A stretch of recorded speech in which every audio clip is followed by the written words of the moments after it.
The Medici family controlled Florence without holding a single elected office, and they did it by making the tax system work for them instead of against them. By the 1430, the Medici weren't just wealthy. They'd engineered something far more durable, a financial architecture that let them move money, avoid levies, and accumulate political leverage while appearing to follow the rules.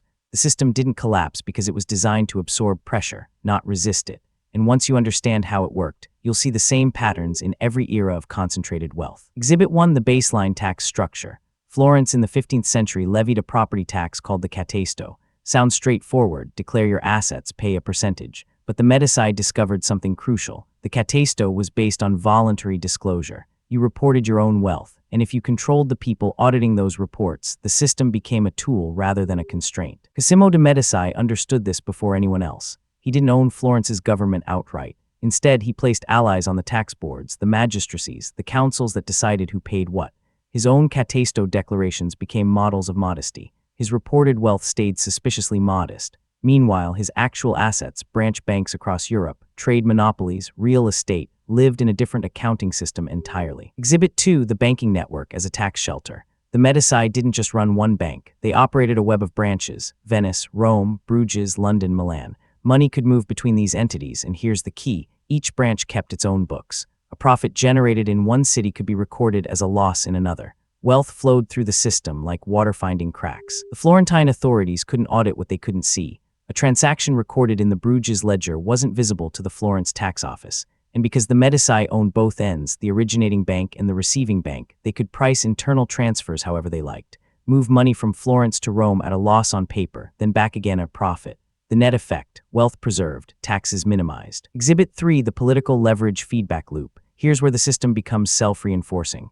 The Medici loaned money to Florence's government at favorable rates. They financed public works: a fountain, a street, a wall. Citizens benefited, the city benefited, and the Medici became indispensable. Try taxing them heavily, and you risk defaulting on their loans. Lorenzo de Medici took this further. By the late 1400s, he was Florence's unofficial leader. No title, no crown, but total control. His tax burden nearly invisible. Meanwhile, he spent lavishly on art, architecture, and patronage. The money came from bank profits, trade monopolies, and political favors. The system had evolved past taxation into something subtler. The wealthy had simply become the government. Exhibit 4: the legal gray zone. The Medici didn't break laws, not explicitly. They exploited ambiguities. When Florence's government needed revenue, they raised taxes on commerce. The Medici, controlling trade routes, simply passed those costs to smaller merchants. They paid their share, technically, but the system was designed so their share stayed fractional. The genius was architectural: no single violation, no smoking gun. Instead, a network of interlocking practices: banking secrecy, internal transfer pricing, political influence, strategic lending that worked together.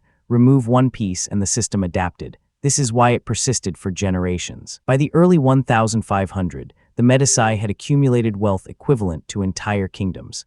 They'd done it not through conquest or inheritance, but through understanding that tax systems are human systems, and human systems can be navigated by those who understand their logic. The system eventually collapsed, but not because it was exposed or reformed. It collapsed because the Medici's political power generated rivals.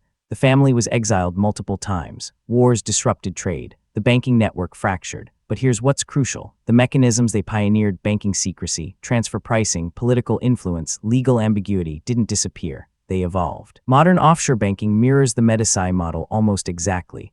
Multiple jurisdictions, internal transfer pricing, political influence, legal structures that exploit ambiguity. The technology changed. The geography changed. The names changed. The logic remained identical. So what we've established: the Medici didn't master tax avoidance through loopholes or clever accounting tricks alone. They mastered it by controlling the system itself. The people who wrote the rules, interpreted them, and enforced them. Their tax burden was low not because they found a hidden legal route, but because they'd become the map. This pattern is predictable. Whenever wealth concentrates faster than institutions can adapt, the wealthy will find the weak points in the system. Not out of malice, simply because they can afford to look. And once they do, they'll build networks to exploit those weak points repeatedly. The Medici's story isn't about Renaissance Italy. It's about how financial systems work when they're not carefully watched. It's about feedback loops. Wealth buys influence. Influence shapes rules. Rules protect wealth. Once that cycle starts, it's remarkably difficult to break. Understanding the Medici isn't nostalgia. It's pattern recognition. Their methods were copied, refined, and embedded into modern finance. Banking secrecy, transfer pricing, political leverage, these aren't accidental features of our system.